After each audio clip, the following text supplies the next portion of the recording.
So, anybody that knows me knows I like talking about A Song of Ice and Fire. And one of the subjects I can rant about forever is how much of a bum Rhaegar Targaryen is. Not per se as a warrior or a diplomat, but as a lover and a family man. Whether to his poor, poor, sweet neglected wife and kids, with him being away in the Tower of Joy with Lyanna while leaving his family as hostages in King's Landing, or Rhaegar skipping Elia, his own wife, to crown Lyanna Queen of Love and Beauty, or to Lyanna herself, with her being 14 when being crowned Queen of Love and Beauty, 15 when she got pregnant, and 16 when she gave the ghost in childbirth, while Rhaegar was a full grown-ass man in his 20s during these events. And while, by Westerosi standards, this isn't particularly creepy, as a woman, I feel nothing but horrible for all the poor women who happen to cross paths with this creep. Now, I'm not George R. R. Martin. Shocking, I know. I don't have any power over these characters or the world, but I do have a functioning computer that can run Crusader Kings 3 with the AGOT mod installed. So today, I'm on a mission to give Lyanna Stark, one of my favourite characters in The Song of Ice and Fire, the life and the legacy she deserved, according to me. I want to preface this by saying that in no way, shape, or form am I keeping this canon. This is pure wish fulfillment, where I disregard any kind of canon and just give Lyanna what she deserves based on pure vibes and my opinion. This is not meant to be taken as me making suggestions on how to better the characters or to criticize Martin's work. This is a pure fun thing I did for my own enjoyment. See it as alternate universe fanfiction, but in Crusader Kings 3. Now, I'm playing with a few sub-mods enabled to make the gameplay a bit more interesting. The mods I use and the mod order I put them in will be shown on screen, and I will put them in the video description as well. I will also be enabling a few game rules to try and keep a small bit of consistency to the canon, as far as I can. Historical outcomes are weighted, canon children are enabled, dragons are enabled, and I've also left the Targaryen exile content enabled for funsies. I did disable the Phagon invasion because he often ends up totally breaking my game. I also had to turn canon children birth outcomes rule to random so that Lyanna has a standing chance to survive, because if I don't she will die guaranteed before I even get the chance to play her. Oh, and I will be playing during the early Robert's Rebellion start date. Now, as much as I bemoan this, Crusader Kings 3 doesn't let you play any character you want. They need to either be a lord of some kind and own land, or be a landless adventurer. Lyanna is neither, so I had two options. Option 1 is to grant Lyanna a title and land as Ned Stark, and option 2 was a bit more sinister, which I'll get into. I quickly found that option 1 wasn't feasible, and that none of the land Ned owned was allowed to be given away, as it was the realm's capital, Winterfell. So I had to resort to option 2. My sister still lies in Prince Rhaegar's hands. Not for long, Ned. Using the debug menu, I had to kill Ned Stark. Yeah, I'm sorry. But that made poor Uncle Benjen his heir, so he had to go as well. And would you look at that? A playable Lyanna Stark, Lady of Winterfell, Warden of the North, and Dynasty head of House Stark. Sorry, Ned and Benjen. Finally, before I could start my run, I did what is most important in a good Crusader Kings 3 run. I dripped Lyanna the fuck out. I'm talking full winter cloak, a nice but functional blue dress, and using the Crowds of Westeros mod, Lyanna's own little blue rose circlet. I was considering using the blue rose crown of Love and Beauty, but it connects Lyanna back to Rhaegar, so no. With Lyanna dripped out, let's begin. So first, I did some minor housekeeping. I made old Nan our tutor, and then spent 3 whole minutes laughing hysterically about Hodor's traits and the custom little description that he gets. I married the newly widowed Catelyn Tully off to a lovely Hightower lad with kind traits, hopefully giving her a better life, and I took the family focus in the diplomacy lifestyle tree. It just felt right to me, with the Starks being devoted to honor and duty, and with them being a close family. I marveled at the items we were granted from Ned's unfortunate passing, and I finally broke my betrothal to Robert. Good luck in your rebellion, mate. I'm sure you're gonna be fine, but I need to pick my own husband. Now, I have a confession to make. I am actually terrible at warfare in this game. I usually just let the auto armies do my job, because I don't really know how it works, and I frankly don't care to learn how it works. It's something I've never understood and probably never will understand. So, if you're one of those really good Crusader King players that loves playing tall and manages to color the entire map, this is not what this will be. I suck at warfare, so good luck, Robert, but this is completely on you and whether the AI decides to do good for the Northern Army. My armies captured Lord Mathis Rowan, and I decided to let him keep his Valyrian steel sword, mostly because I genuinely just don't need it. Eventually, Robert won the rebellion and imprisoned the Mad King.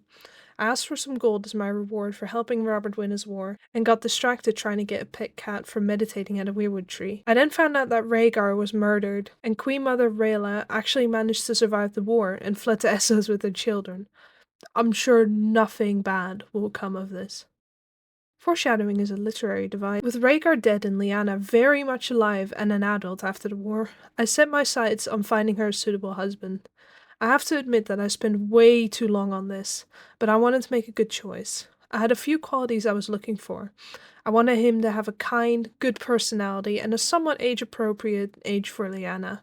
I looked at many candidates from different cultures and areas in Westeros, but eventually settled on two candidates. A lad named Jory from House Castle, or a Bracken lad named Hoster. Partially due to my immense dislike for Brackens, I eventually settled for Jory Castle. He was only 2 years younger than Lyanna and had the just, compassionate, and diligent traits. Also, he was a Northman with the old god's religion, which was a plus. So, with the matrilineal marriage arranged to him, I set out to fix his middling looks with a haircut and an eventual new beard, which he grew down the line. With a good husband at her side and peace returned back to Westeros, Lyanna set out to start her rule of the North.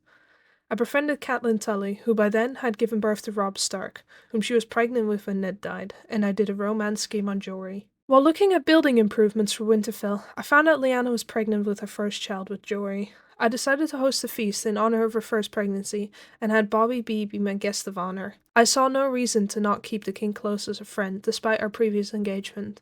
During the feast, Lyanna gave birth to her first child, a daughter that I named Elia. I briefly considered marrying her off young, but I decided to wait a while to see if any better candidates came around. We became soulmates with Jory, and he finally grew a beard. Lyanna fell pregnant with her second baby shortly after that, and we decided to make our way down to King's Landing for Robert's coronation. During the journey, however, Lyanna sadly lost her second babe before it was even born. F's in chat. During Robert's coronation, for some reason, he decided to offer Varys to me as a courtier to stay in Winterfell.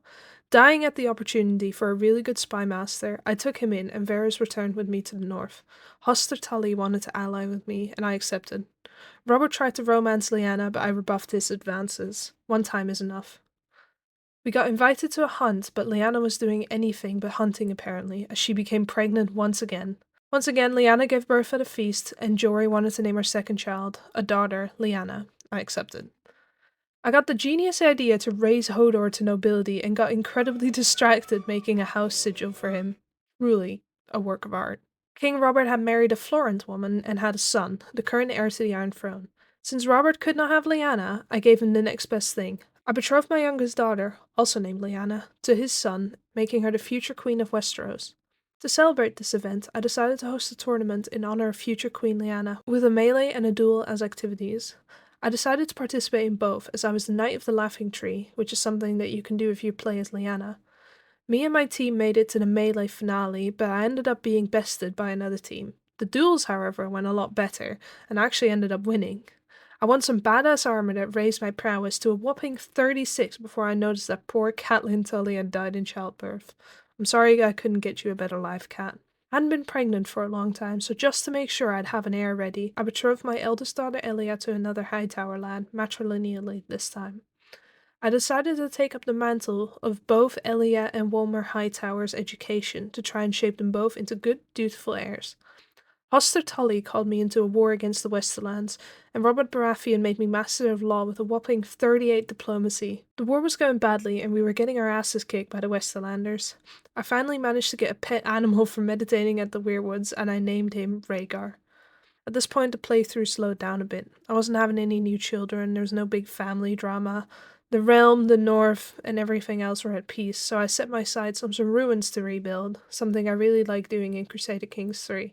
I looked at Moat Cailin, but I realized I need to be independent to be able to rebuild it. I then realized that with my terrible skills at warfare and any lack of allegiances due to my lack of children, I was likely not going to be able to be an independent queen in the north anytime soon, so I set my sights on improving my income for the future. Robb Stark had a child, and I mistook the baby for a girl, so I named her Jane, only to find out that she was a boy, and I could not change his name anymore. So little Jane Stark was stuck like that. Oops. Very shortly after, Lyanna surprisingly became pregnant again at age 34. Hoster Tully, our best friend, died shortly after, and our alliance was gone.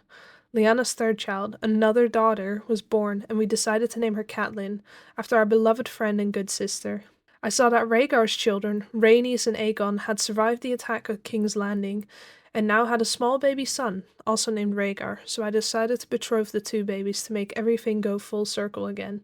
My eldest daughter and heir, Elia, did not want to marry the Hightower lad she was betrothed to anymore, so I allowed her to refuse to marry for now, with the promise that she will in the future. Now, I know this is going to be a controversial move, but White Harbor makes absolute bucket loads of money. And if I did want to be an independent North, I was going to have to make more money to maintain a large army, I think.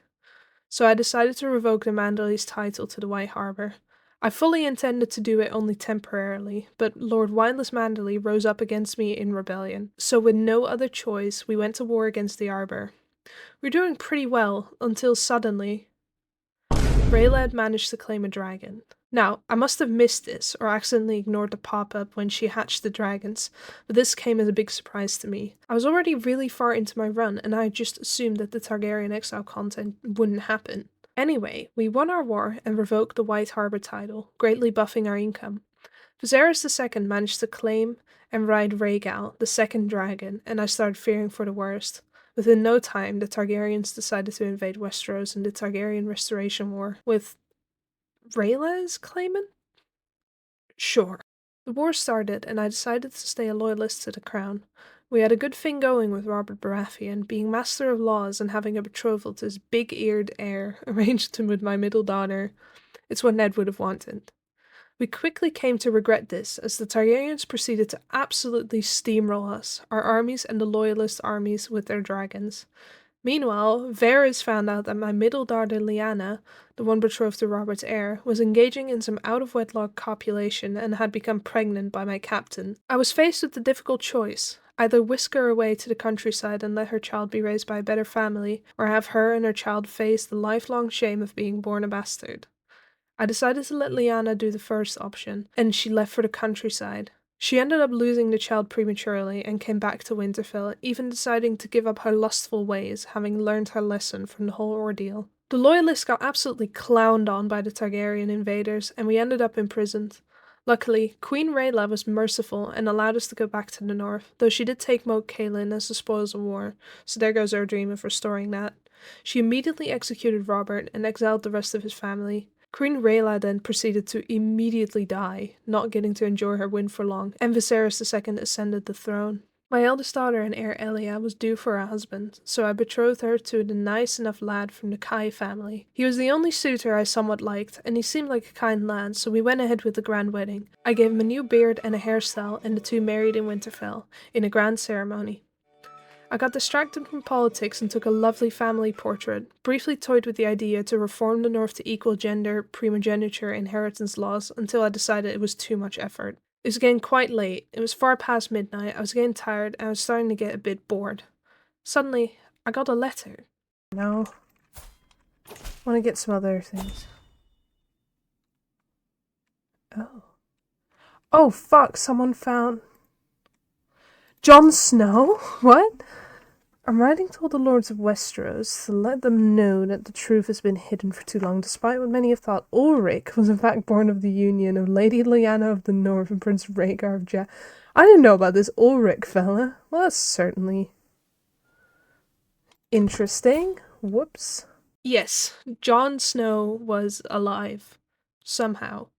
Lyanna Stark had managed to survive childbirth and seemingly miraculously forget that she had given birth to a bastard Targaryen son in a severe episode of temporary amnesia.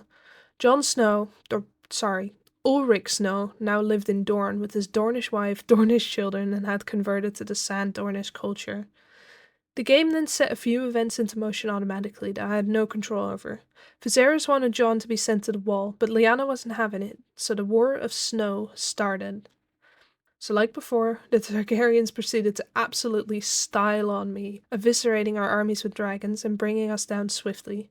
Within minutes, the war score was down to 100% in the Crown's favour, and I once again found myself in prison. Viserys took some of my land and proceeded to immediately give it back to me, and then he released me. I bailed Jon out of prison and we went on with our lives. The rest of the game went relatively smoothly. My daughter and heir had a son, securing the line of House Stark, and I betrothed him to a Targaryen girl to secure our alliance and hopefully prevent any future wars.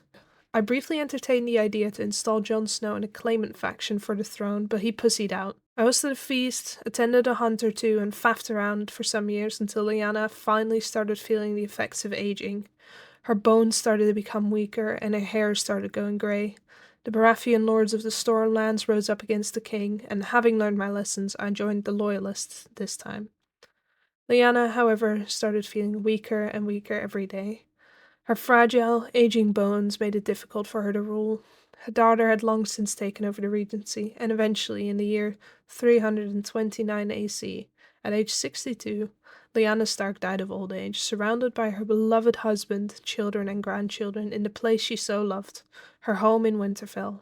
Prince Rhaegar Targaryen, Robert Baratheon and his rebellion, and the events of the Tower of Joy being nothing but a distant memory. Thank you all so much for watching. I will do my outro as I scroll through Lyanna's memory on screen so I can see what she got up to in her life. This was my first video of this kind, so please be gentle to me. If I get more than, say, 2 likes, I reckon I'll make something similar in the future. Thank you for watching, and I guess I might see you next time. Peace!